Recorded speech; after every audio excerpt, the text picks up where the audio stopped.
Good morning, students. The next experiment in OPAM and LIC is going to be design and realize to analyze the frequency response curve of an operational amplifier as non-inverting configuration for the given gain. So in the previous class we have done the experiment and drawn the frequency response characteristics by designing the inverting amplifier by using an op-amp. So in this class we are going to construct a design the circuit to make the operational amplifier to work in a non-inverting configuration mode, and from there we need to identify the frequency response characteristics. The main aim of the experiment is to design and implement the non-inverting amplifier by using an operational amplifier. The circuit that behaves as a non-inverting amplifier is shown over here.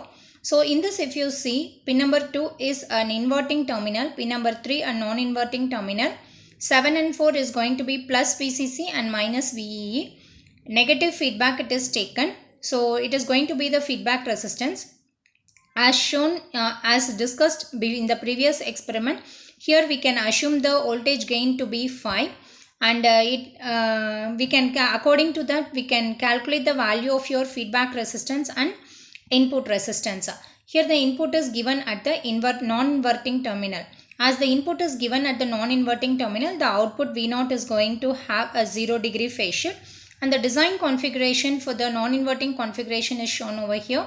Here the amplification factor AF is going to be 1 plus RF divided by Rin, and if you are going to have the gain to be 2, RF by Rin can be calculated, and the input resistance, if you assume it as 1 kilo ohm, then the feedback resistance is going to be also 1 kilo ohm. So how much ever gain we want according to the amplification factor, we can vary the value of your input resistance and feedback resistance.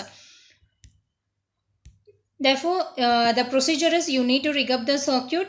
You have to make the power supply plus VCC and minus VCC as plus or minus 12 volt, and according to that, input is given as a sinusoidal signal and the frequency of the waveform is 1 kilohertz.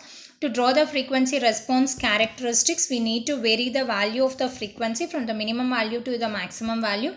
Keep the peak to peak voltage as 1 volt in the signal generator, and measure its output and input from the CRO. This is your diagram, and we need to plot the graph. Now the expected waveform is going to be, it is your sinusoidal waveform. Now if you as the input is given at the non-inverting terminal, the output is as shown over here without inverted. So that is 0 degree phase shift. If you see the difference between the phase shift between this input waveform and output waveform, the phase shift is going to be 0. Now we'll see the conduction of the experiment.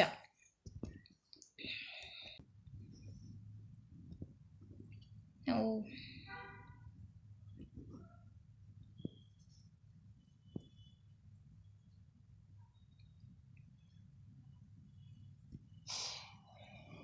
as per the circuit diagram, I have given the connections, non-inverting amplifier using op-amp. The feedback resistance I am using 1 kilo ohm, and the input resistance also 1 kilo ohm. Here I have given the input at pin number 3. So this is nothing but your function generator. This is RPS and this is CRO. Here via function generator I have given the input at pin number 3. Since it is a non-inverting amplifier, we have to give input at the non-inverting terminal, and at plus 7 I have given VCC, and 4 I given minus VEE, that is 12 volts I have given, and the input to weave the input in the CRO, I have taken the channel 1. The channel 1 positive terminal will be connected at pin number 3, and channel 2 to weave the output I have taken channel 2. The positive terminal will be taken and it is connected at pin number 6. Okay, now here I have shown the input. Okay, so this is the input. I have kept the frequency 1 kilohertz. 1 kilohertz I have kept, and amplitude peak to peak is 2 volt. Okay, so here 1 plus 1 into 1, nothing but a 2 volt. Now I will show the output. This is the output. So as I said, it is a non-inverting amplifier, so the input and output both are in phase. So see, the input and output are in phase. So if I vary the frequency, my amplitude will be changed. First my amplitude will be maintained constant. After particular frequency, the amplitude will be decrease, means that after cutoff frequency the amplitude starts decrease. Now see, I'm going to see from 200 hertz I'm keeping, the amplitude will be same. I'm going to increase the frequency, it is maintaining constant, so I don't want to view my input, so only I'm keeping my output. You see, this is my output.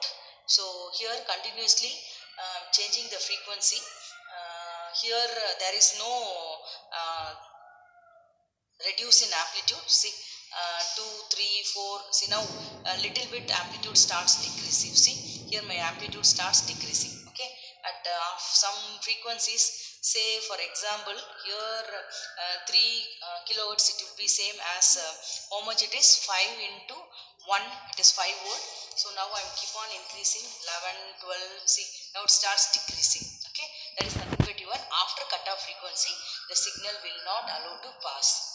Okay, this is so for very different frequency we have to plot the values and we have to plot the graph. Thank you so much. So once the circuit connections and all the readings will be taken in this format. So by varying the frequency, the output voltage will be measured, and by using the formula V0 divided by Vin, we can calculate the gain, and from there we can calculate your voltage gain in dB. So thereby we can draw the frequency response characteristics as shown over here.